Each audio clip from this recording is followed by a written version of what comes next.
Doon sa mga umaasa na ang ating content for today about YouTube tips or strategy, sesegue muna tayo guys. Pero yung ating content for today, for sure makaka-relate kayo as a content creator sa iba't ibang platform. Okay?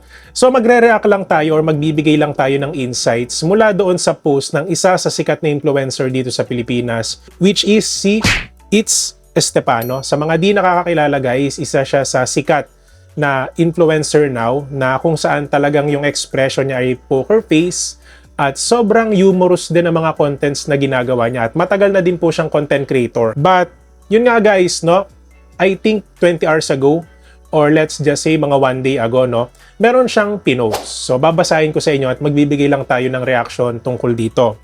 So sabi niya dun sa post, I've seen multiple creators copying my content. At first, I found it fun and enjoy it, but they started doing it frequently. I believe everyone has their own potential and I rather see them create something unique instead. I just want them to know their limits and respect other creators' creative process. So guys, ita-translate natin sa Tagalog para kahit paano mas mahimay-himay natin yung kanyang ibig sabihin doon sa post na yon. So sabi niya, marami akong nakikitang creators na kumokopya ng content ko. Noong una natutuwa pa ako at nag-e-enjoy, pero naging madalas na ang paggawa nila nito. Naniniwala naman ako na may kanya-kanya tayong potensyal at mas gusto kong makita silang gumawa ng sarili nilang natatanging content. Gusto ko lang na malaman nila ang kanilang limitasyon at igalang ang creative process ng ibang content creators. So for sure guys, Estepano, bago niya i-post ito, pinag-isipan niya ng mabuti. Kasi sobrang dami niyang subscribers, sobrang dami niyang followers. So alam naman natin na pagka malaki yung sakop natin sa social media, every post na ginagawa natin, every contents na ginagawa natin, may masasabi at masasabi talaga yung mga viewers natin, mapa-positive man or negative. Pero ito yung insights ko dyan. So ilulugar ko yung sarili ko kay Estepano. For example, nagsimula ako sa wala, and talagang inaabot ako ng ilang oras, ilang araw sa pag-iisip ng trend na sa tingin ko pwedeng mag-viral, no? So kumbaga nag-iisip ako ng format, nag-iisip ako ng brand ko as a content creator, kung saan ako sisikat. So ibig sabihin, parang wala siyang pinagkaiba doon sa pag-e-experiment nyo. Kung kayo man ay scientist. So syempre kayo po ay hindi tumitigil, hindi kayo sumusuko doon sa mga contents na gusto nyong subukan hanggang sa mahanap nyo yung personal brand na tinatawag. Or yung, let's just say, yung content na para sa inyo na even though ginagawa mo siya with the same format, is nandun pa rin yung engagement at talagang marami pa rin yung views ng mga videos. So that's why si Estepano guys, naintindihan ko siya dun sa part na parang nagbibigay lang naman siya ng advice na yun nga, sa una masarap siya panoodin. Pero habang madalas na ginagawa siya ng ibang content creators, parang nandun pa rin yung kawalan ng respeto doon sa pinakang original na nakaisip nung content. So hindi naman natin pwedeng sabihin na original siya talaga yung nakaimbento ng poker face. Pero yung let's just say, yung content niya kasi ngayon is parang lahat ng trabaho pinapasok niya with the same format, same background music, and kung mapapansin nyo, talagang gumagana siya sa panahon ngayon. So that's why yung format na yon, siya lang yung unang nakaisip nun kung di ako nagkakamali. Kung meron man nakaisip nun sa ibang bansa, isa siya doon sa mga nakaisip dito sa Pilipinas na gumagana talaga yung ganong klaseng format ng ginagawa niya. So, ibig sabihin, hindi rin biro yung pag-iisip niya doon sa ganong klase ng format ng content. No? So, that's why naintindihan ko din si Estepano doon sa part na yon dahil bilang isang content creator guys, hindi ganon kadali mag-isip ng bago. Kasi, yun ang gusto ng mga viewers sa atin makarinig ng bago, makapanood ng bago. So, syempre, lahat gagawin natin para makapag-produce tayo ng bagong content format na kung saan alam natin madaming ma-entertain, madaming matutuwa.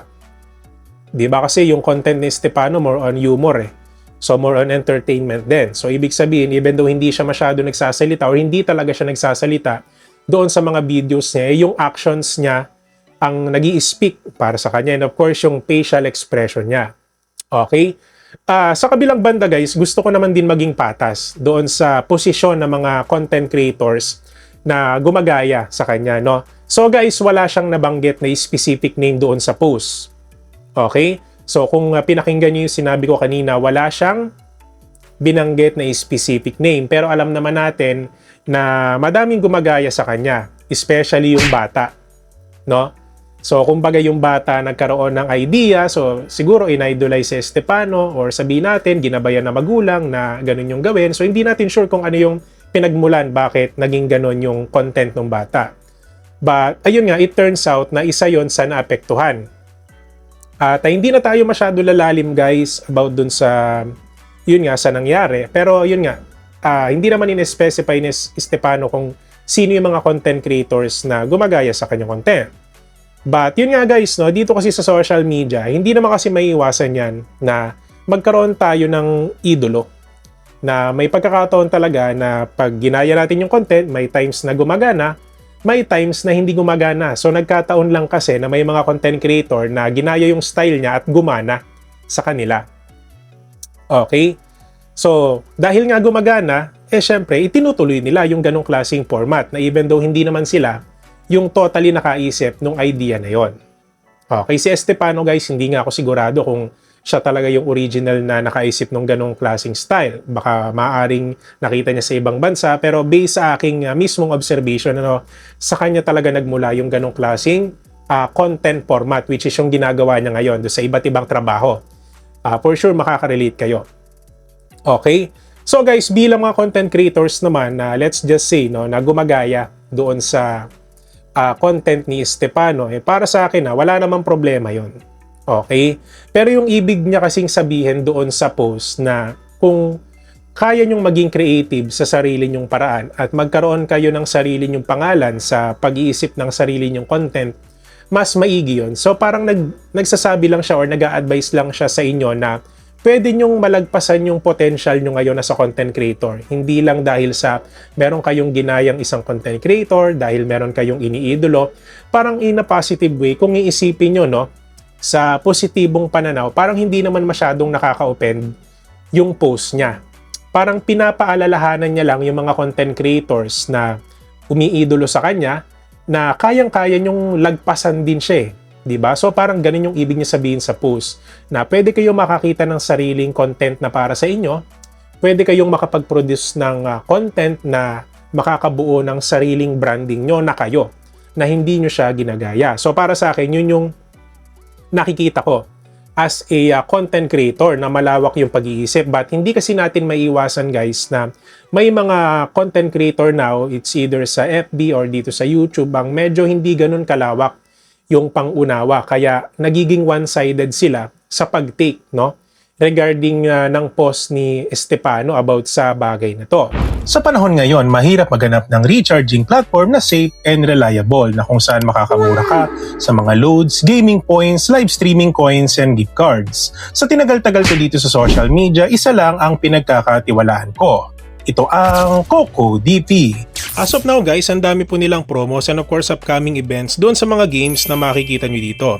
Para makasali kayo guys, just visit their CocoDP FB page and X account at mag-participate sa mga post activity nila. Just use the Cocoin payment method para magkaroon kayo ng maximum discount. Huwag nyo din kakalimutan na gamitin ang link na nasa comment section depende sa location nyo. Make sure na mag-login bago bumili para maging eligible sa mga available discounts. Sa gaming, meron sila for Windsmith, Delta Force, Free Fire Mobile Legends, and many more. Sa live streaming apps naman, Popolive, Bigo Live, Star Maker, at marami pang iba. So DJMA, paano ba kami pwede makabili dyan? First, click nyo ang link na nasa comment box. Second, mag-login sa CocoDP. Third, piliin ang product na bibilhin mo. Fourth, ilagay ang user ID at pumili ng package na gusto nyo. Fifth, piliin ang Cocoin payment method for maximum discount. 6. Ilagay ang email address and click Buy Now. Ilang segundo lang papasok agad ang mga points or coins na binili nyo at pwede nyo ito check mismo sa email or accounts nyo. Kaya tuwing magre-recharge, dito na tayo lahat sa CocoDP.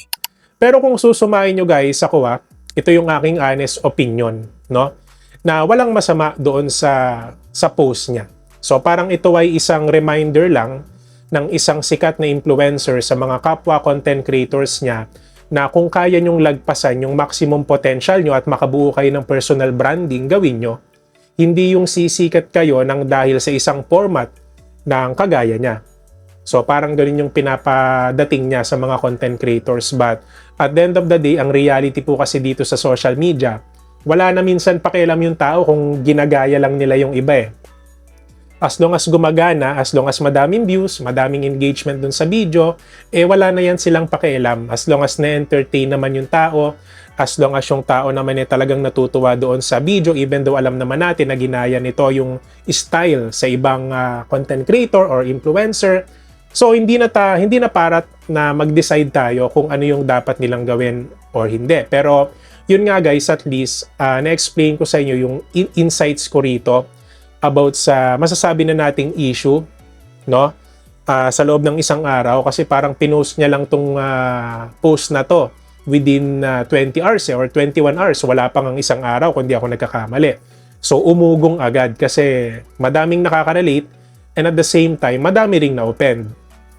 Diba? So ako naman guys, bilang isang content creator, nagigets ko yung side ng mismong gumawa ng content and of course yung mga content creators na umiidolo doon sa malaking influencer which is si It's Stefano. So yun lang naman yung masasabi ko guys, at least na-explain ko yung side ko doon sa pinakang content creator at pinakang alam niyo yun, mga small content creators na umiidolo sa kanya kasi pangit naman sabihin na yung gumagaya. Sabihin natin na umiidolo na lang kasi hindi naman nila i-apply sa mga contents nila yung ganong klaseng format kung hindi nila idol tong si It's Stefano, di ba? So, yun lang naman guys. And kung sa tingin nyo meron kayong sariling insights regarding sa issue na ito, guys, pwede po kayo mag-comment, no? Hindi ko masyado na himay-himay pero ang mahalaga dito nakapagbigay tayo ng liwanag sa side ko na din as a content creator at sana guys, dapat malawak yung pangunawa natin.